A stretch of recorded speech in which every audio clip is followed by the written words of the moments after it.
할렐루야. 또 2부 예배 가운데 함께 하시는 성도님들 한 분 한 분 진심으로 사랑하고 축복합니다. 오늘은 맥주 감사주일로 드려지고 있습니다. 전반기에 정말 많은 일들 가운데 베풀어 주신 은혜에 감사하고, 또 하반기에 베풀어 주신 은혜에 사모하면서 감사함으로 드려지고 있는 예배이죠. 우리 입술의 고백처럼 지금까지 주님이 하셨고 앞으로도 주님이 하실 것을 믿는 것입니다. 우리 삶에 있어서 감사의 조건을 잡노라면 어떤 특별한 뭔가를 찾아서 감사하는 것이 아니죠. 조건이 특별한 것이 아니라 감사를 할 수 있는 것 자체가 특별한 것입니다. 하나님의 명령이죠. 감사라는 하나님의 명령. 해도 되고 하지 않아도 되는 것이 아니라 우리는 반드시 감사를 선택하면서 모든 삶 속에서 감사하는 거죠. 감사절은 사실 하나님의 명령입니다. 출애굽한 이스라엘 백성들에게 하나님은 모세를 통해서 이렇게 말씀하시네요. 출애굽기 23장 14절 말씀입니다. 너는 매년 3번 내게 절기를 지킬지니라. 이 절기는 곧 감사절이에요. 감사로 제사를 드리라는 말이죠. 그 중에 이 3가지 절기 중에 한 가지가 맥주절입니다. 맥주절은 이렇습니다. 16절에 이렇게 말씀하고 있네요. 맥주절을 지키라. 이는 내가 수고하여 밭에 뿌린 것의 첫 열매를 거둠이니라. 첫 열매를 거둠이니라 그랬어요. 그러니까 이 맥주절 자체가 한 해의 첫 소산이죠. 곡식으로 소산을 잡았으니 첫 소산이 밀이나 보리 되겠지 않겠습니까? 그래서 보리로, 밀로, 드린 예물로 드린다는 거예요. 하나님 내게 이렇게 주셨습니다. 올 한 해 처음 주신 예물입니다 하면서 드리는 것. 그러면서 올 한 해도 이 첫 예물처럼 하나님이 채워주실 것을 믿습니다 하면서 미래에 감사를 하는 것, 이게 바로 맥주절이라는 거예요. 구약의 모든 절기는 결국 예수 그리스도가 예표가 돼 있어요. 그래서 이 절기에는 그리스도가 담아져 있죠. 그러하게 이 신약 시대로 넘어와서 이 맥주절은 바로 오순절로 바뀌게 되죠. 맥주절의 그 의미가 예수 그리스도의 승천하심, 그리고 예수님의 승천하심과 동시에 성령님의 강림하심, 성령의 강림으로 말미암아 교회가 태동되고 교회가 일어나는 그 사건들, 그래서 교회 시작을 담고 있는 것이 바로 맥주절이죠. 그렇다고 한다면 이 감사절이 출애굽한 이스라엘 백성들에게만 해당되는 절기가 아니라는 거죠. 이 땅에 살고 있는 우리 모두는 다 그리스도의 몸된 교회잖아요. 교회로서 절기를 지킴에 앞서 모든 그리스도인들을 향한 성경적인 명령인 거예요. 그리스도인으로서 지금을 살고 있는 우리 모두에게는 세상과 구별된 자로서 살아내줘야 할 하나님의 기대하심이 있어요. 그래, 내가 너를 볼 때 기대가 있단다. 다른 사람들은 다 그렇게 살아도 너만큼은 내가 너를 향한 기대가 있어. 그 기대를 담아 놓으신 하나님의 마음이 있다는 거죠. 여전히 우리의 건강을 위협하는 지금의 불안전한 지금의 환경 속에서도 우리는 그리스도인답게 살아야 할 하나님의 기대가 있다는 것이에요. 특별히 맥주 감사주일로 드려지는 오늘의 예배 속에서 다시 한번 나 자신이 누구인가, 나의 정체성을 확인할 수 있는 그런 귀한 주일 되기를 축복합니다. 맥주 감사주일로 드려진 오늘 말씀의 제목은 누가 감사할 수 있을까요? 누가 감사할 수 있을까요? 다른 말로 말하면 어느 누구나 할 수 있는 감사가 아니라는 거죠. 오늘 본문에 있는 사도 바울이 풍랑 가운데 곧 죽을 것 같은 환경 속에서 어떻게 하나님을 신뢰하고 어떻게 하나님을 예배하고 어떻게 하나님께 감사했는지를 지금 보여주고 있어요. 사랑하는 우리 성도님들은 인생의 항해 가운데 특별히 감사의 제목을 찾노라면 무엇이 있습니까? 바다를 항해하는 듯한 우리 인생의 여정 가운데 때로는 순풍에 돛을 단 듯 그 평안한 바다에 날아가듯이 나갈 때가 있는가 하면은 험한 풍랑 맞아 곧 죽을 것 같은 고비를 만날 때도 있잖아요. 그런데 돌아보면 평온하고 맑은 날이 많은 것 같습니까? 아니면 거친 풍랑이 많은 것 같습니까? 물론 우리에게 좋은 날이 있었지만 우리 인생 돌아보면 거친 풍랑만이 남는 게 인생이라는 거예요. 어찌 좋은 일 없겠어요? 있었죠. 그러나 인생을 돌아보니까 그 모세의 시의 고백처럼 수고와 슬픔뿐이 인생이 바로 우리 인생이라는 거죠. 오늘 20절 말씀처럼 말입니다. 20절 이렇게 말하고 있어요. 여러 날 동안 해도 별도 보이지 아니하고 큰 풍랑이 그대로 있음에 구원의 여망마저 없어졌더라. 해도 별도 보이지 않고 큰 풍랑이 그대로 있고 구원의 여망마저 없어졌더라. 마치 이런 상황을 보내는 듯한 인생의 괴로움을 겪고 있는 성도들이 얼마나 많이 있습니까? 물론 지금도 우리가 조금씩 회복되고 있는 것 같지만 여전히 총체적인 위협을 받고 있는 중입니다.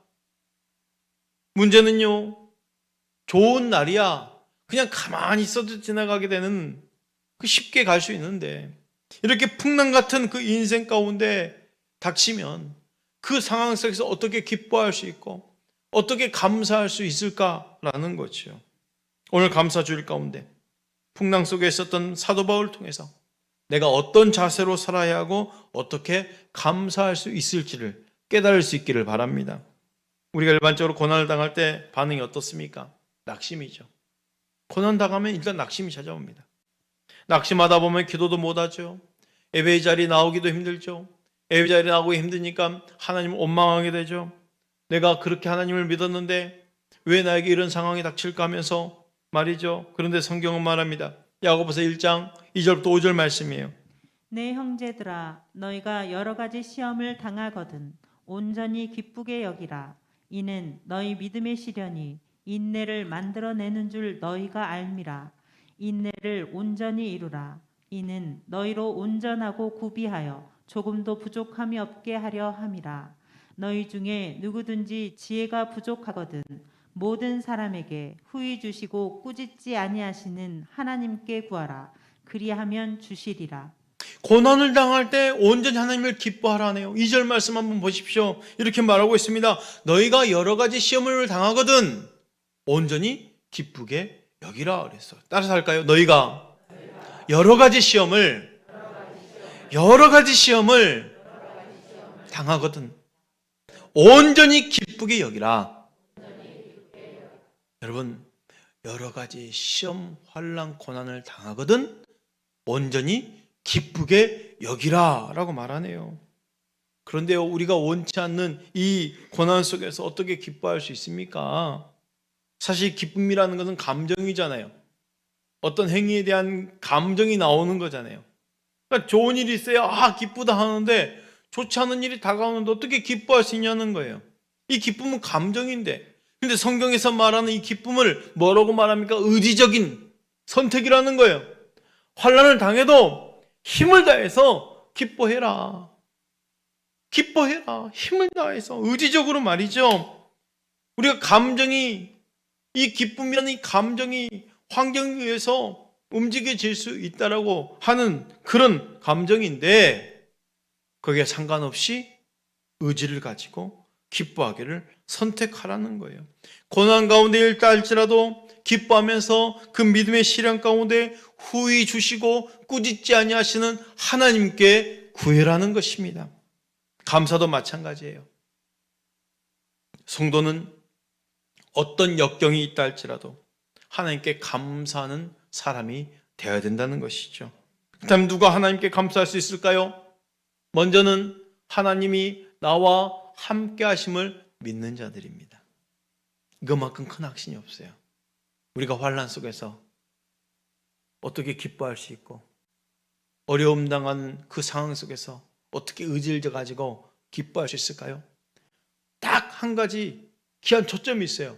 하나님 나와 함께 하시구나. 하나님 지금 나와 함께 하시구나. 그러면 내 의지를 가지고 힘을 다해서 꾸짖지 아니하시고 후히 주시는 하나님께 아뢰며 기뻐할 수 있다라는 것입니다. 바울을 보십시오. 사도행전 27장 23절에 이렇게 말하고 있습니다. 내가 속한 바 곧 내가 섬기는 하나님의 사자가 어젯밤에 내 곁에 서서 말하되 지금 풍랑 속에서 사도 바울이 지금 하나님이 보낸 사자를 만난 거예요. 이 폭풍이 몰아치는 바다 한가운데 밤을 지새면서 하나님의 사자가 자기 곁에 있음을 알았습니다. 하나님께서 바울에게 하나님의 사자를 보내시어 그가 어떤 상황이 있다 할지라도 하나님께서 함께 하신다는 것을 일깨워 주신 것입니다. 바울도 사람이잖아요. 두려움이 있지요. 곧 죽을 것 같은 그 고난 속에서 두려움이 있지 않겠습니까? 그러나 그가 더 이상 두려워하지 않고 불안한 마음을 떨쳐버릴 수 있었던 이유는 뭡니까? 하나님이 지금 나와 함께하고 계시구나, 지금 내 곁에 있구나라는 것을 깨닫는 순간 두려워할 필요가 없었다는 거예요. 바울의 처지를 보면 안타까운 게 있어요. 본인이 잘못을 해서 지금 그 배를 타고 로마로 가는 이유가 아니잖아요. 본인 잘못 때문에 지금 그 로마로 재판받으러 가는 이유도 아닌데, 본인 잘못도 아닌데 그 배를 타서 로마로 가는 그 항해 속에서 폭풍을 만났단 말입니다. 그렇잖아요. 본인이 죄수로 자청해서 지금 갔는데, 어떻게 보면 우리 모두가 지금 그러지 않습니까? 우리가 보면 뭐 크게 잘못한 것도 없는데 우리는 지금 거리두기를 하면서 불편한 마스크를 지금 또 쓰고 계시고, 또 우리 자녀들 보면 학업에 온전히 집중하지 못했던 그 안타까운 시간들이 있었잖아요. 엄밀히 따져보면 이 모든 것들이 뭐 내가 크게 잘못한 것도 아니잖아요. 그런데 이미 지나간 상황과 지금의 상황을 볼 때 불평불만한다면 거기에는 소망이 없는 거예요. 우리는 가장 중요한 것을 볼 수 있어야 되죠. 지금의 상황 속에서 하나님이 나와 함께하고 계시구나, 이걸 볼 수 있어야 된다는 거예요. 내가 당하는 환란이 아무리 크다 해도 하나님 나와 함께 하시면 두려울 것이 없는 것입니다. 그 자체만으로도 충분히 감사의 이유가 되는 것입니다. 바울은 본인이 잘못해서 로마로 압송되는 것이 아닙니다. 그 풍랑 속에서 하나님이 나와 함께 계심을 알았을 때에 더 이상 두려워할 필요가 없었어요. 다시 말씀드립니다. 누가 감사할 수 있습니까? 하나님이 나와 함께 하심을 믿는 자들. 하나님 나와 함께 하심을 믿는 자들은 감사할 수 있는 거예요. 이렇듯 감사는요, 하나님과의 바른 관계 속에서 할 수 있다는 거예요. 요셉을 보십시오. 요셉이 형들에 팔려 노예로 끌려갔어요. 감옥에 들어갔어요. 결국 애국 총리가 되었지만 그 인생을 불평하며 원망하며 허비하지 않았다는 거죠. 오히려 그 상황 속에서 믿음으로 하나님과의 관계를 끝내지 않았다는 거예요. 하나님, 나를 왜 이렇게 어렵게 하셨습니까? 힘들게 하셨습니까? 나를 왜 이렇게 보내셨습니까?가 아니라 끝까지 하나님과 관계를 포기하지 않고 하나님의 관계를 유지했다는 거죠. 다시 한번 말씀드립니다. 하나님이 함께 하실 믿는 자들은 어떤 환경에서든지 감사할 수 있습니다. 그가 훗날 애굽의 총리가 되었을 때나 그 전에 노예로 있었을 때, 감옥에 있었을 때 똑같이 그는 하나님이 함께 하심을 믿고 하나님을 감사했다는 거예요. 그의 초점은 환경이 아니라 하나님과의 바른 관계에 있었다는 거죠. 며칠 전에 제가 가르쳤던 청년이 인사하러 왔어요. 목사님 아들인데 가까운 곳에 근무하고 있어서 오랜만에 만났어요. 자기도 청년인데 요즘 들어 청년들이 교회 나오고 소그룹 모임하고 하는 걸 보면은 너무나도 대단해 보인대요. 본인도 청년인데 그게 대단해 보인다는 거예요. 특히나 본인보다 훨씬 어린 청년들이 본인 20살 때 회상을 하면서 말해요. 한 10년 정도 전에 어머니한테 그랬대요. 어머니, 내가 주일 예배만큼은 빠지지 않을 테니까 다른 것들, 내가 신앙에 관련된 부분들, 생활에 관련된 부분들에 대해서는 너무 강요하지 않았으면 좋겠어요. 나도 알긴 아는데 그게 안 돼요. 그러니 그냥 너무 강요하지 말아주세요. 부탁입니다. 그렇게 말했대요. 그때 어머님이 그러더래요. 내가 말하면 너가 꼭 그렇게 하지 않을 것을 알면서도 금요 철야나 저녁 예배나 가자고 했을 때 그 이유는 엄마도 목사님 사모님이지만 엄마도 한 번씩 두 번씩 예배 놓칠 때마다 믿음이 떨어지는 것을 느끼니까 너에게 그랬다는 거예요. 지금은 본인이 상상할 수 없는 그 모임의 자리에 지금 있는 거예요. 소그룹 리더에 있으면서 그랬대요. 정말 리더들이 힘들어하는 청년들이 있습니다. 나한테 다 보내달라고, 내가 다 맡겠다고 하면서 그렇게 일들을 하는 거예요. 하나님과의 그 관계 속에서요, 여러분, 하나님을 아는 것과 하나님을 믿는 것은 차원이 틀립니다. 제가 지난 금요 기도회에 말씀드린 게 있어요. 하나님을 아는 것과 하나님을 믿는 것은 차원이 완전히 틀린 거예요. 우리는 하나님을 진실로 믿는 자들이 되어야 된다는 거죠. 사도 바울도 부활하신 예수님을 만나기 전에는 그리스도인들을 박해하면서도 본인이 하나님을 알고 있는 자였어요. 그랬던 그가 감사하면서 이렇게 고백하는 거예요. 디모데전서 1장 12절 13절 말씀입니다. 나를 능하게 하신 그리스도 예수 우리 주께 내가 감사함은 나를 충성되이 여겨 내게 직분을 맡기심이니 내가 전에는 비방자요 박해자요 폭행자였으나 도리어 긍휼을 입은 것은 내가 믿지 아니할 때 알지 못하고 행하였음이라. 그가 하나님과의 바른 관계가 아니었을 때는 비방자였고 박해자였고 폭행자였다는 거예요. 그러니까 한마디로 감사와 거리가 먼 자죠. 그런데 그가 예수를 만나서 구원받은 후에는 고난과 어려움 속에서도 범사에 감사하는 사람이 되었다는 거예요. 이제는 자신을 구원하고 예수 믿게 하셔서 사도로 삼으신 그 은혜에 감사하고 있는 거예요. 우리가 감사절에 기억할 것이 바로 이겁니다. 하나님이 나와 함께하고 있다는 것을 믿는 하나님과의 관계를 점검하는 거죠. 사랑하는 성도 여러분, 구원의 은혜를 점검하시길 바랍니다. 내가 어떤 죄인이었는지를 기억하시길 바랍니다. 감사를 잃어버렸다면 구원의 은혜의 샘물에 다시 찾아오시길 바랍니다. 십자가 앞에 다시 엎드리시길 바랍니다. 우리의 감사의 시작이 바로 여기서부터 하는 거예요. 성도의 교제 가운데 함께 나누는 것도 하나님과 관계 속이셔요. 하나님과 관계 속에서 이루어지잖아요. 관계 속에서. 오늘 감사절에도 떡이 또 준비되어 있어요.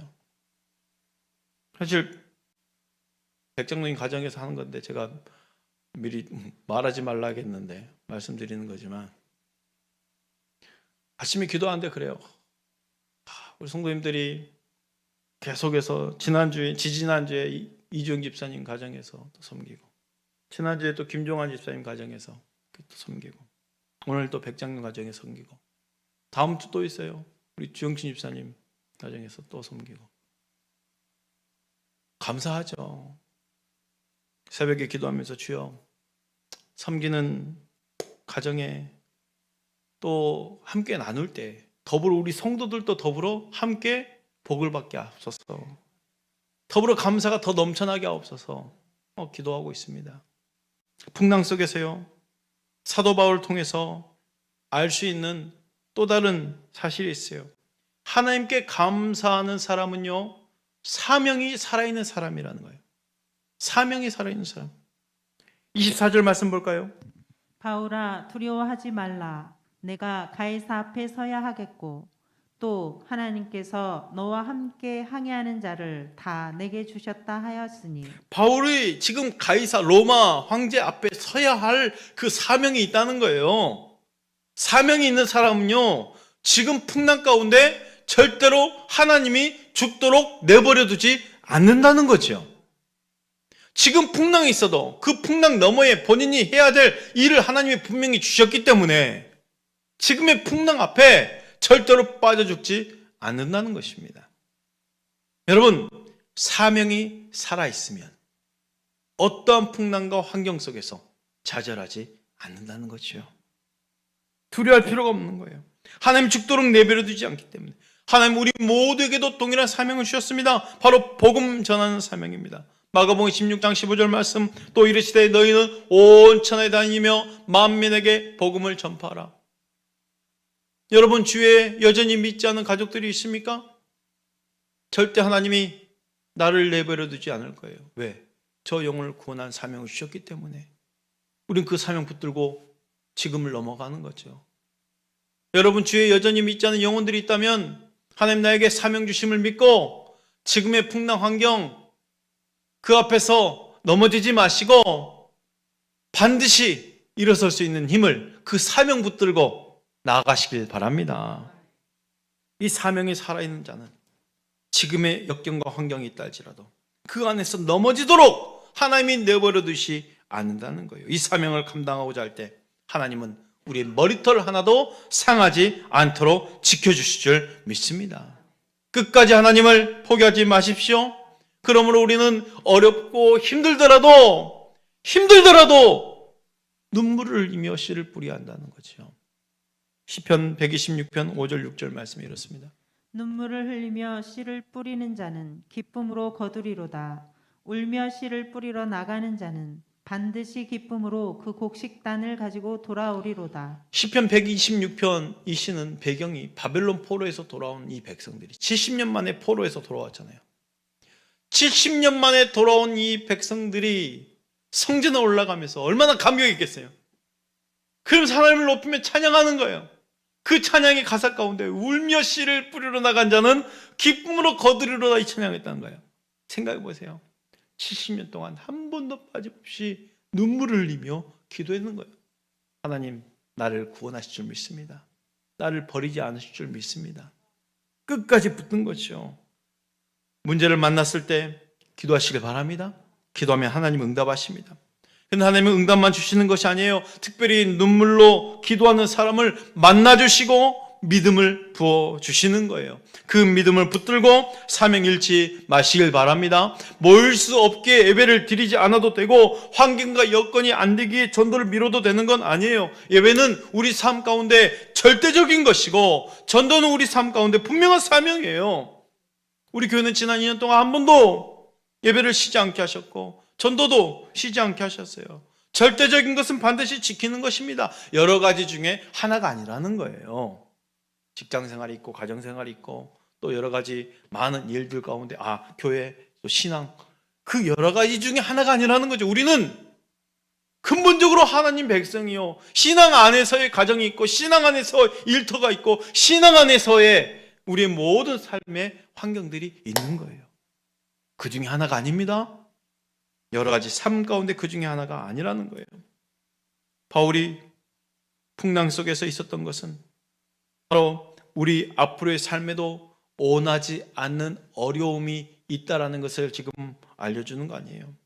그러므로 우리의 시선을 환경에 두지 마시고 믿음의 주여 온전케 하시는 주를 바라보며 그 안에서도 나를 향하신 하나님의 기쁘신 뜻 그 사명을 발견해 내시길 바랍니다.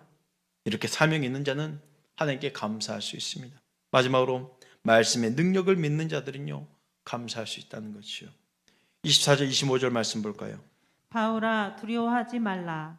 내가 가이사 앞에 서야 하겠고 또 하나님께서 너와 함께 항해하는 자를 다 내게 주셨다 하였으니 그러므로 여러분이여 안심하라. 나는 내게 말씀하신 그대로 되리라고 하나님을 믿노라. 사도 바울은요 하나님이 말씀하신 그 말을 그대로 믿었어요. 그대로 믿었어요. 너가 가이사 앞에 서야 하겠고 또 하나님께서 너와 함께하는 그 모든 자들 다 내게 붙여주셨다. 두려워하지 말라는 거예요. 바울이 어떻게 고백하고 있습니까? 25절에 이렇게 고백하고 있어요. 따라서 할까요? 나는 내게 말씀하신 그대로 나는 내게 말씀하신 그대로 되리라고 하나님을 믿노라.